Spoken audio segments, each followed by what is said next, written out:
spitting in their all-seeing eye and pissing on their pyramid. You're listening to Ghost of the Republic Radio. The views and opinions expressed in the following show are those of the people making them, and do not necessarily represent the views and opinions of this station, its management, or its advertisers. Nothing you hear should be construed as legal or medical advice. Listen, son. I'm more militant than you and your whole damn army put together. While you out there chanting at rallies, browbeating politicians, I'm taking out any money front sucker on a humble that gets in my way. So I tell you what. When your so-called revolution starts, you call me, and I'll be right down front showing you how it's done. But until then, you need to shut the fuck up when grown folks is talking. Ghost of the Republic Radio. And now, exposing the hidden agenda of the world's elite, it's Headlines from the Front Lines with Dominic DiMaggio. The CIA's favorite new Mockingbird, who has about 10 million radio listeners a week and 4 million or so TV viewers, recently went on the attack again on the 9/11 Truth movement when he had the governor, the candidate for governor in Texas, Deborah Medina, on his show. Glenn Beck, of course, I'm talking about.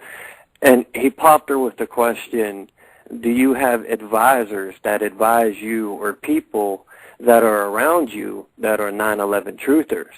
Would you, if you found out that there were, would you disavow them like the president should have? But I mean, he escorted them out in the middle of the night, referring, of course, to Van Pelt, who Glenn Beck went on the air and said there's a 9/11 truther in the White House and he's going to assassinate the president. If you look for crimes committed by 9/11 truthers, you're not going to find any. But the thing that I do have to say is the day after, Deborah Medina issued a statement saying that I have never been involved with the 9/11 truth movement, and there is no doubt in my mind that Muslim terrorists flew planes into those buildings on 9/11. I have not seen any evidence, nor have I ever believed that our government was involved or directed those individuals in any way.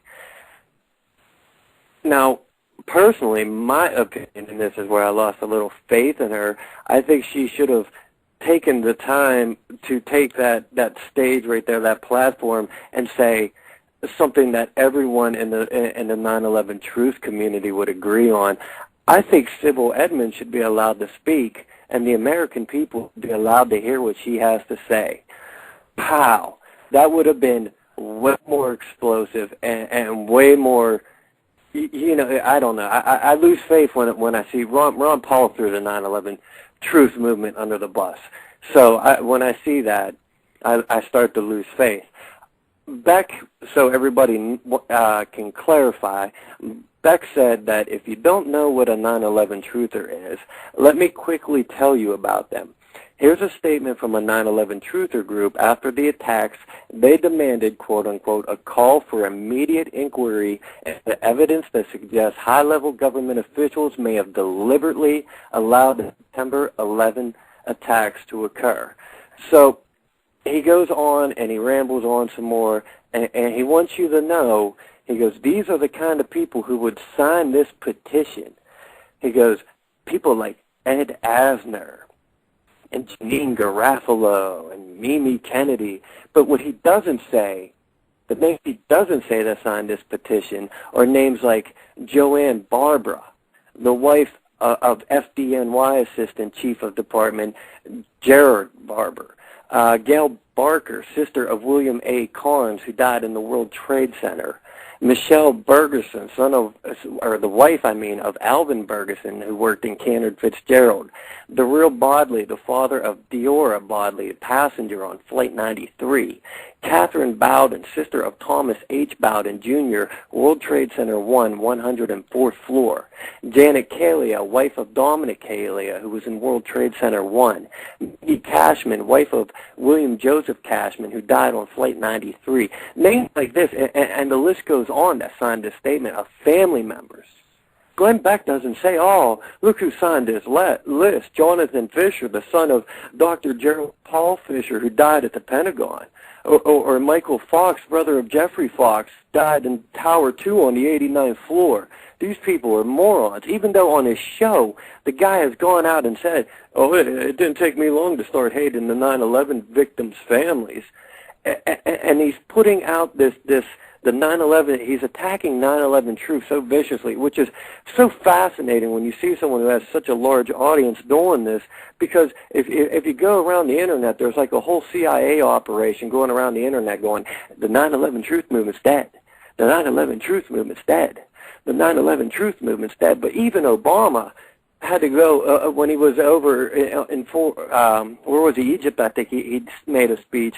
He brought up the 9/11 conspiracy. If Obama's still talking about it, it's far from dead. And you see these pieces coming out, Glenn Beck, and I think Newsweek put out another hit piece this week. And now they're creating this false belief that truthers are dangerous. But here's something that everyone can sit back and think for a minute and see.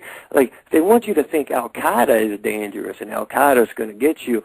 But, like, go to YouTube right now and look how many times 9/11 truthers, people like the We Are Change groups, walk up to Al Gore, walk up to David Rockefeller, walk up to Bill Clinton. They walk up, they don't shoot them in the face.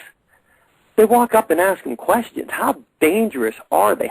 Is that what's dangerous, Glenn Beck?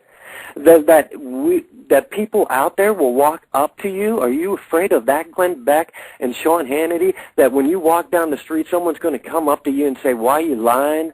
Why are people still dying in Iraq? Why are you still creating this false fear that, like, people in Iran, oh, there's 12th Imam, they want to nuke the world and create a Holocaust and bring about Armageddon? I mean, all this nonsense, they don't want that. They want you to say 9/11 truthers are dangerous, but you can see the videos. All people are tracked down. Al-Qaeda can't seem to find George Herbert Walker Bush, but you know what? There was a truther that found him in a restaurant one morning and started calling him a Zionist murderer. He didn't have a problem finding George Bush, but Al-Qaeda don't know where he is. I mean, think about that for a minute. Think about that. When these people want to go out and say that the veterans coming back from Iraq are a threat to national security, the people who are against the Fed are a threat to national security, the Tea Party movement, which, listen, the Tea Party movement, the party is over. Break that up. The Tea Party movement started like 5-6 years ago by 9/11 Truth movement and by We Are Change. This whole false, like, or beliefs been put out by Glenn Beck and neocons, these banking shills, that Glenn Beck kind of started the Tea Party, and it's only been around for a year. And now Sarah Palin, who somehow became the spokesperson for it, is saying people need to pick a side. This is a two-party system, that you got to be a Republican or a Democrat. It's like, wow. Who could have seen that, sprout out of the seeds that were planted 5 years ago? Glenn Beck hijacked it, and Sarah Palin is just like, y'all need to be Republican now, and that's how it is. So, I mean, it's just sickening. A lot of people are saying, and Gaddafi from Libya said that Israel is going to try to assassinate Obama, and Webster Tarpley has said this, and Alex Jones has said this, and it all has to do with, they say Obama doesn't want to attack Iran. He's somehow worried about his legacy or his presidency or something. Like, that's like the lamest excuse ever. I can't see. There's no. If they assassinated Obama, they would immortalize him and make him greater than any myth that they created could ever have been. They're not going to do that. What they're going to do is kind of like some kind of different kind of false flag where they're going to try to blame it on Hamas or something. And recently, the Hamas leader was assassinated. This was kind of interesting. Let me pull this one up.